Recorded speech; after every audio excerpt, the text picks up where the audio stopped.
Greetings! I'm Anandazina Shakti, and this is the Festival of the Heavenly Mother, awakening the goddess inside and out. And today we're going to move into a new category of goddess. We're moving into Saraswati. So Saraswati is the loftiest expression of the Vedic gods and goddesses. So she is connected to, I just want to see if there's something there. No, okay. She's connected to the highest teachings, which she brings us the highest teachings of yoga, the sacred speech and language, Sanskrit, all of the fine arts, all of the Vedic teachings. So anything that is lofty, anything that is ethereal in its nature, this is Saraswati's territory.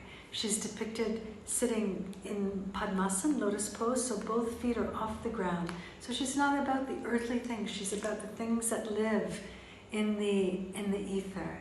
She's about bringing, plucking and bringing the highest level teachings into this earth realm so that we can orient ourselves actually in the right way.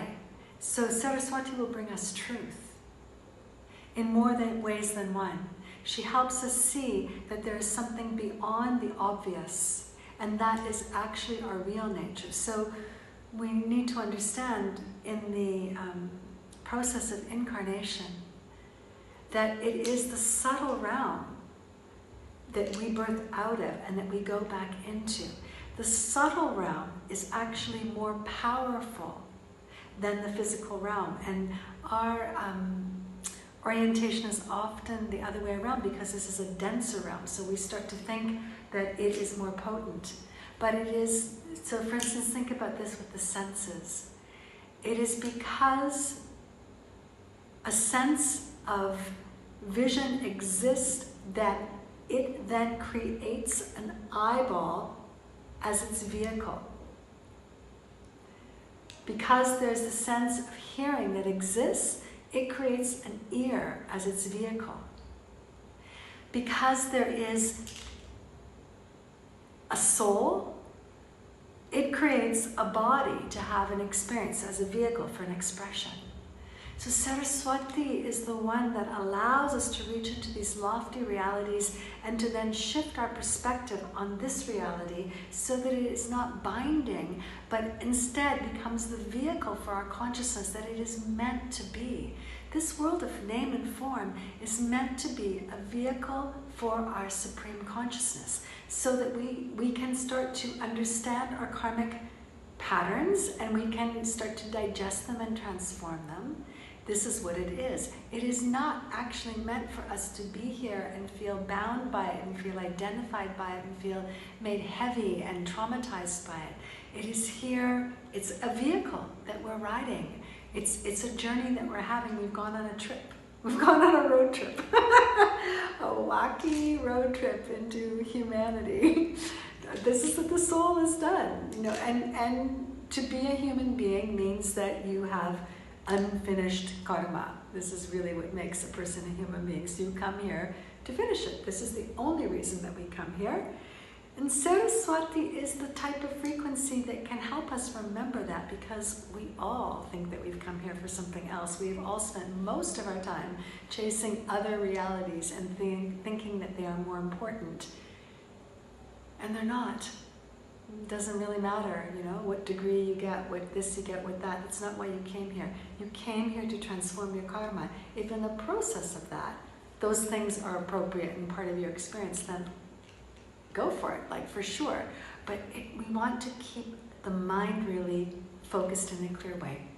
And Saraswati is the one that brings us the transcendental teachings and the ability to have sacred speech that transforms.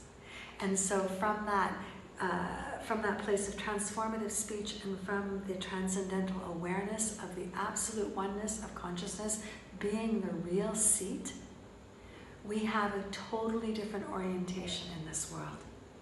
And she governs all of the arts, Because our supreme nature is beyond rational expression. But we can come close to bringing moods of it forward through artistic expression. And so Saraswati also governs the arts, because this is one of the ways that we express Supreme Consciousness. She is generally sitting on a swan and dressed in white and playing a veena, which was the instrument that existed before the sitar. The sitar grew out of the veena. The reason that she sits on the swan, what the swan represents, is two things. Hamsa is the Sanskrit name for the swan. When a person becomes a realized master in India, they're called Paramahansa, so the highest expression of the swan. This means that they are enlightened. They have absolute, and what is enlightenment? Enlightenment is having absolute discernment between what is real and what is unreal, what is temporary and what is permanent. This is enlightenment. If you can orient yourself to understand that this world of form is temporary, so therefore you do not get attached to it, you just experience it. You do not try to seat yourself in it, you experience it. But the formless reality is what is permanent, the cosmic self, and that is where you want to sit yourself. Then you are enlightened. You are seeing things through the light. So Paramahansa means you're enlightened. The swan, this is the story of the swan. I've never actually seen one do this, but this is the story, is that if you pour milk into water, the swan can actually drink just the milk and leave the water behind. So this is symbolic of absolute discernment between what is real, what is unreal, what it is that you really want from something and what you don't want, being able to actually make that discernment.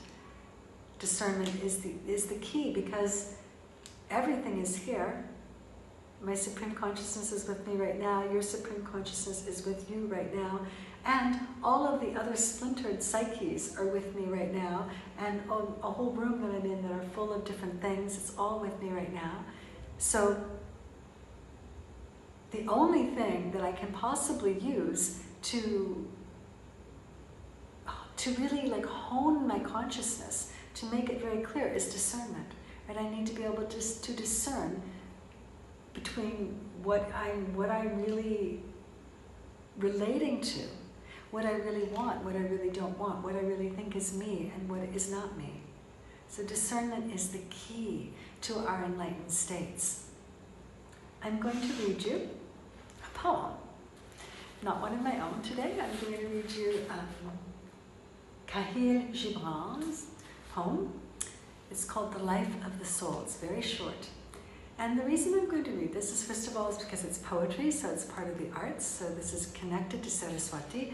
And the other is that its message about the Supreme Self is very beautiful and very comforting and very much in line with the frequency that we are wanting to awaken over the next 3 days. The life of the soul. Awake or asleep, dreaming or in everyday life, the greater self is always living through us, leading us further in love's procession. I'm going to read it one more time. Awake or asleep, dreaming or in everyday life, the greater self is always living through us, leading us further in love's procession. This is truth. You cannot be separated from your Supreme Consciousness. And it is always, always leading you in love's procession, walking you home. Even if the path that you need to walk through to get home is very thorny, you are being walked home. And these are profound teachings that really come through the goddess Saraswati, because it is higher wisdom. It is not wisdom that is connected to the coming and the going and the fear of what comes and the fear of what goes and all those kinds of levels of consciousness that are part of our human experience. This is beyond all of that. And it's extremely comforting if you really let it in. We're going to do just a little bit of chanting, and we'll chant mantra for Saraswati. This is the mantra. Om Aim Shrim Hrim Saraswati Devye Namaha. So Om is the cosmic primordial sound. Aim is the seed sound for Saraswati, and the sound of Aim, every mood of Saraswati, every aspect of Saraswati exists. Shrim is one of the bija sounds for the goddess of absolute beauty, of coolness, of the mind being very cool and very sweet. And Hrim is the bija sound of the goddess of healing and transformation and attraction. And Saraswati Devye Namaha. Saraswati, her name, Devye, that she's the goddess, and we are bowing to her. So the first few times I will, do it in call and response, and then I'll just go ahead and please join in. As you sit in any position that you're comfortable in, bring your awareness to the third eye, and for Saraswati, let's see a beautiful white circle there. Her color is usually white.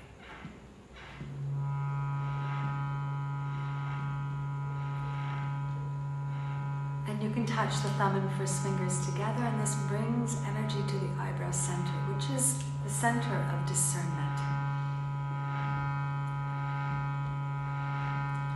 Om Aim. Your turn. Shrim Hrim. Your turn. Saraswati Devye Namaha. Now together. Om Aim Shrim Hrim Saraswati Devye Namaha. Om Aim Shrim Hrim Saraswati Devye Namaha. Om Aim Shrim Hrim Saraswati Devye Namaha. Om Aim Shrim Hrim Saraswati Devye Namaha. Om Aim Shrim Hrim Saraswati Devye Namaha. Om Aim Shrim Hrim Saraswati Devye Namaha. Om Aim Shrim Hrim Saraswati Devye Namaha. Om Aim Shrim Hrim Saraswati Devye Namaha. Om Aim Shrim Hrim Saraswati Devye Namaha. Om Aim Shrim Hrim Saraswati Devye Namaha. Om Aim Shrim Hrim Saraswati Saraswati Devye Namaha. Om Aim Shrim Hrim Saraswati Devye Namaha. Swaha.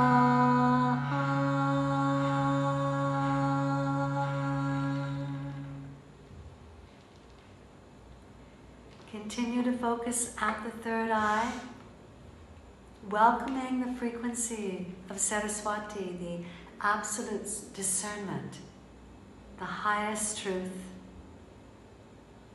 the realignment of you with your Supreme Self.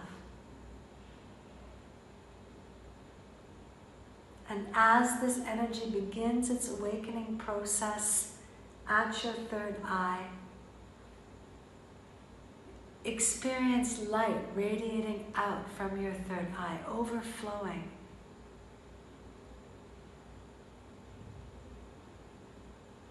And see this light sharing a blessing with all of humanity, assisting the discernment to rise from within. And see the goddess Saraswati, dressed in white, playing her veena, sitting on her swan, blessing you and humanity to rise into the higher mind, to discern between what is real and what is unreal,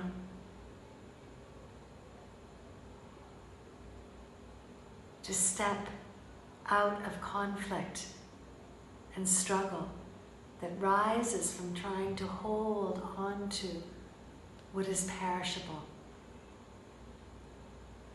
and to sit in peace, in calmness, and in wisdom, in the spiritual eye.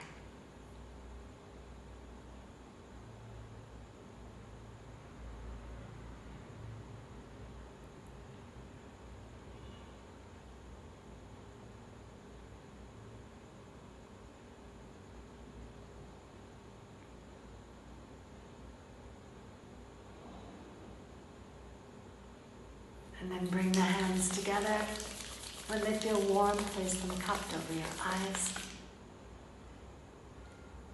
And in the palm of each hand, once again, visualize Saraswati, the goddess, blessing your perception.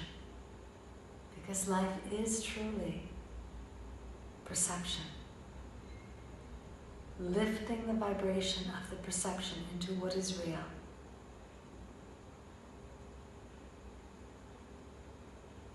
And then remove the hands. And notice your perception. You most likely will feel things look more real or more light, more open. Beautiful. Thank you so much for joining me today. I'll be back tomorrow. Feel free to practice these mantras as you wish and to send this blessing out for yourself and for all of humanity. Bye for now. Hela.